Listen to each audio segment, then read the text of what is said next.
Hello everyone, so this is a video concerning my last chemo. It is today the 29th of May. My last chemo was on the 9th of May.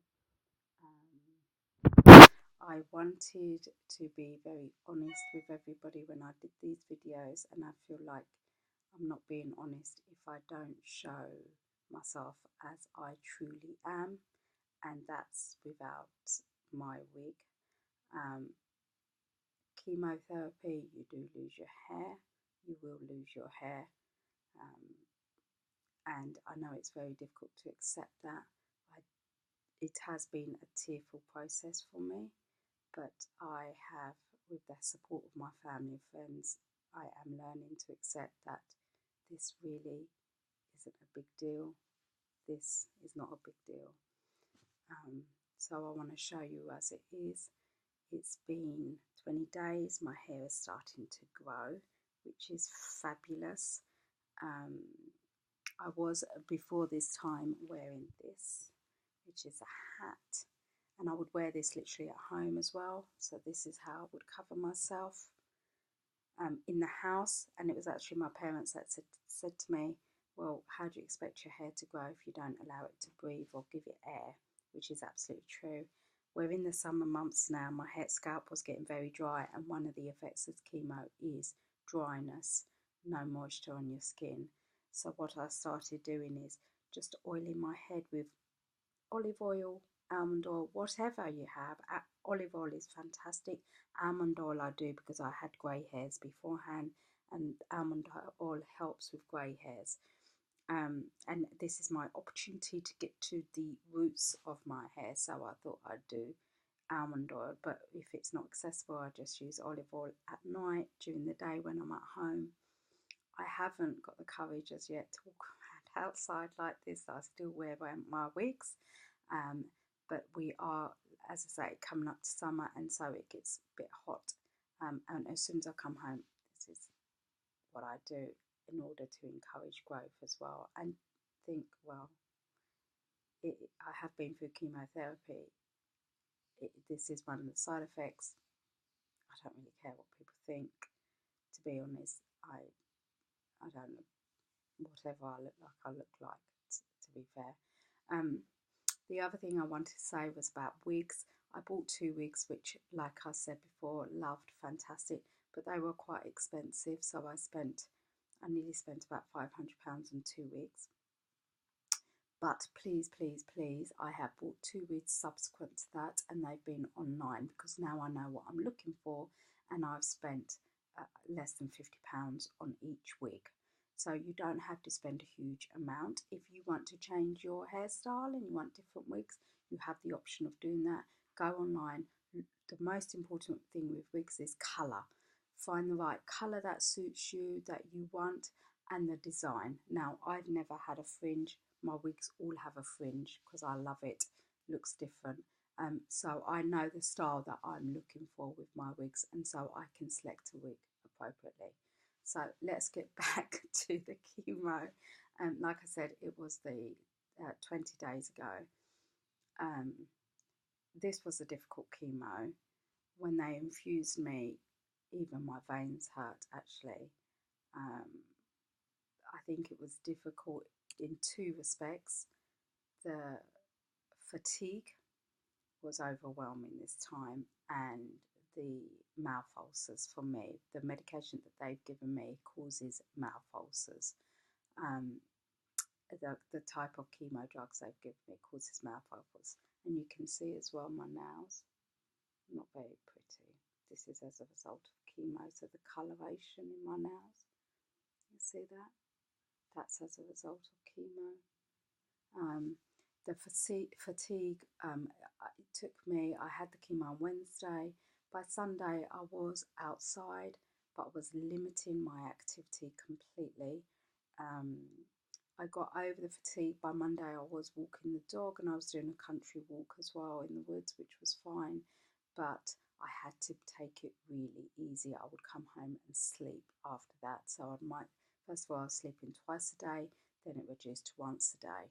But even yesterday I was tired, so I had to just go to sleep. So the point I would make, listen to your body, respond to your body, do exactly what your body requires. Don't hesitate. Don't hesitate. When you're going through this process, your body, getting your body back to some kind of health is probably the most important thing.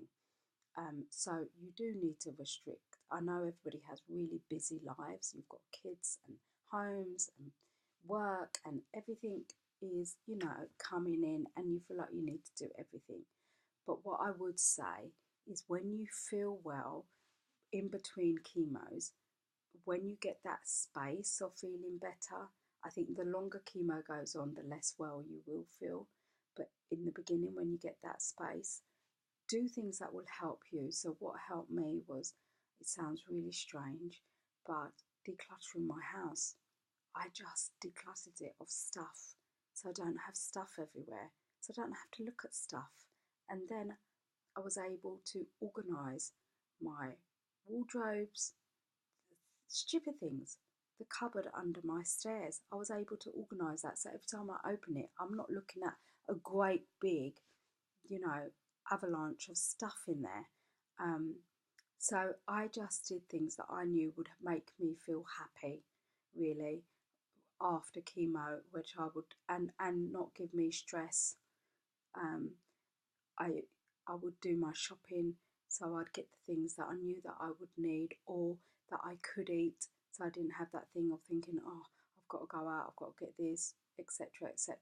Or I'm not one of these people that relies upon people at all, but um, I can say to my husband, go and get this, but I know my husband might forget. So, which is the case with so many women. Just do things that will help you, whatever it takes. Work-wise, I organised my work, so I did things in advance as much as I could, or I just attacked things and decluttered things.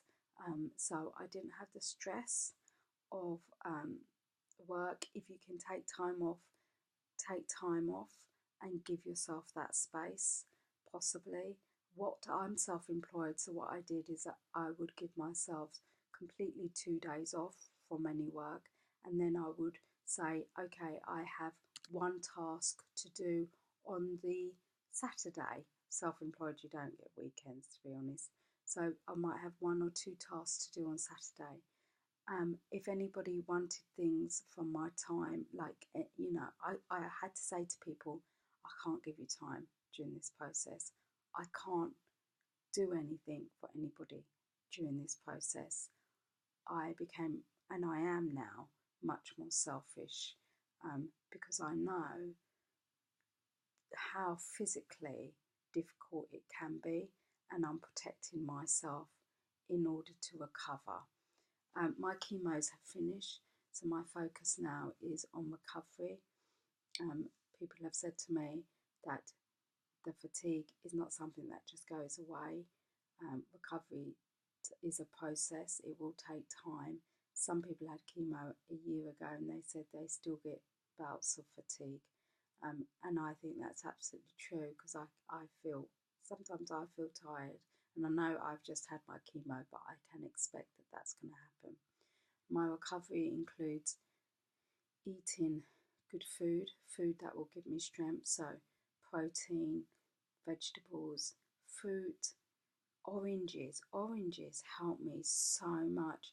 Just large oranges, because it was a source of vitamin C, and it was juicy and it was sweet. So when I had mouth ulcers, that just helped me so much.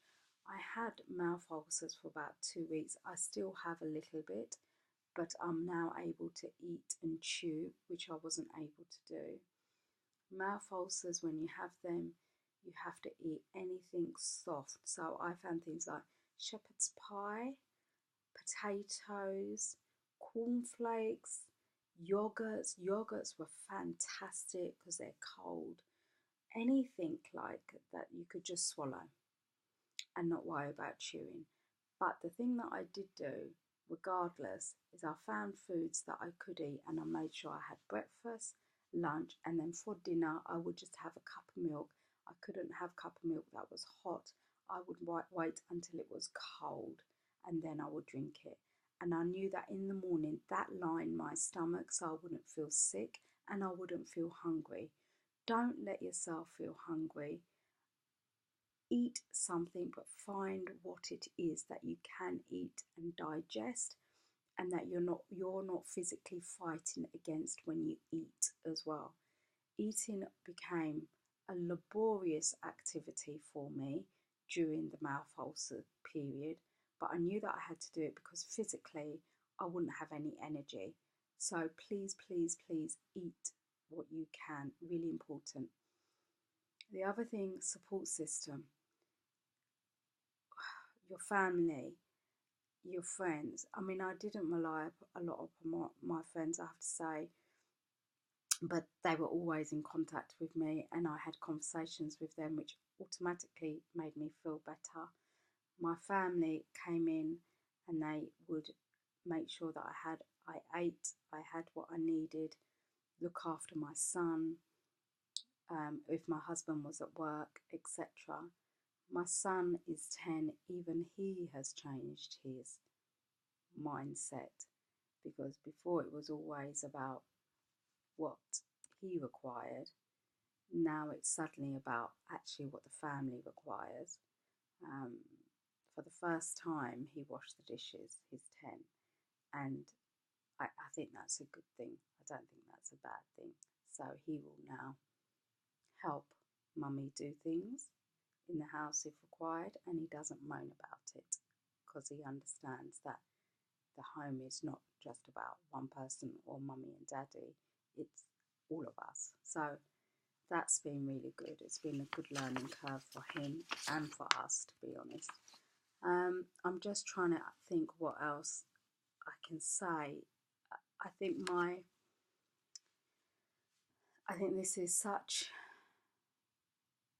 a big change in your lives when you go through cancer and you go through treatment, that for me, I had to ensure that it had a positive effect on my life. So I knew that it was going to be difficult and hard on me, but I wanted to come out of it and say, well, this is how I changed my life for the positive, and that even though it was horrible, it played a positive role going forward. So I have completely changed my mindset about things. My priority now is the health of myself and my family, the food we eat. I'm very conscious about what we eat and what we consume. Exercise, living a healthy life. Before this, I would say I would have said that that was my priority, but I think my actions told a different story, because I think my priority was probably working. We have a number of businesses, so I was always working, really. And I do work now, and consistently I still work, but I don't work at the cost of myself or my loved ones at all. I think I mentioned it before.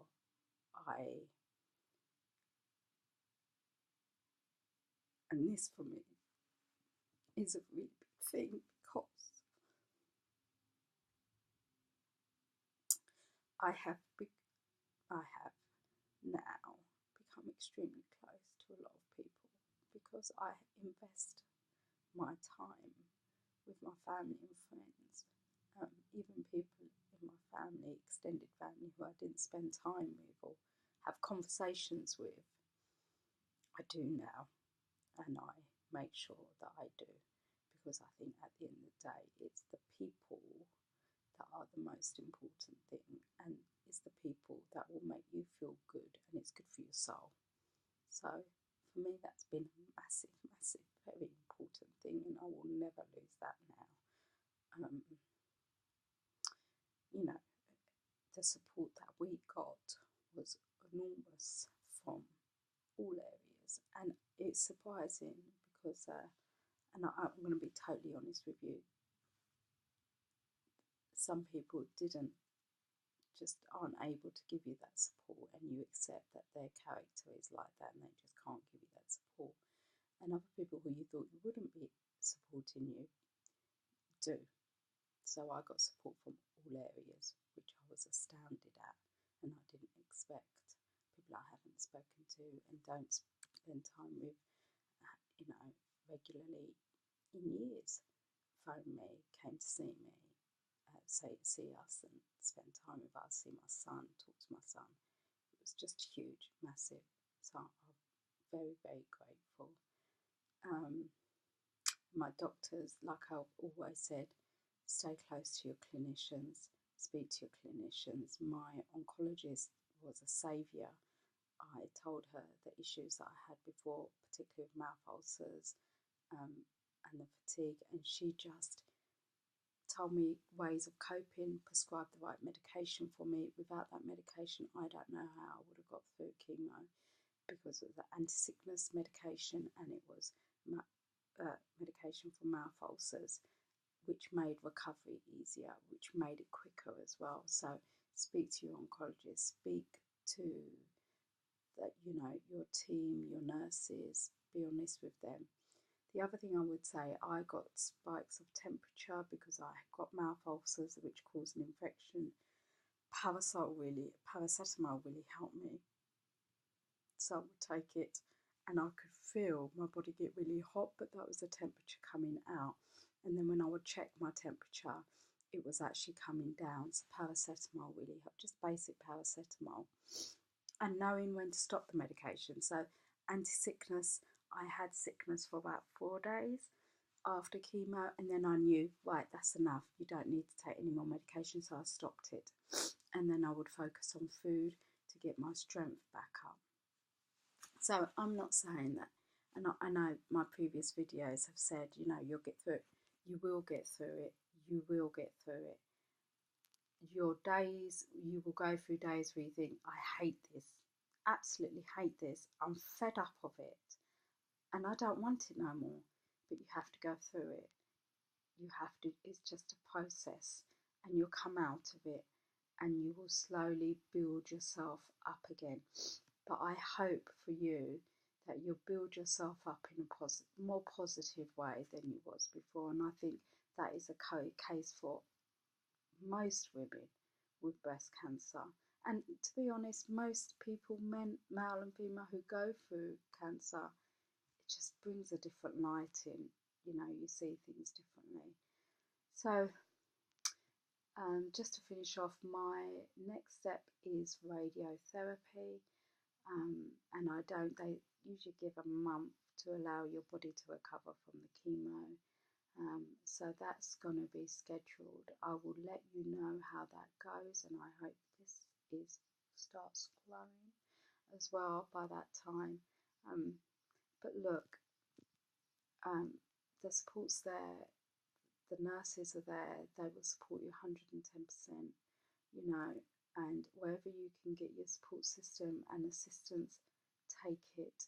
Be honest with people, completely honest with people.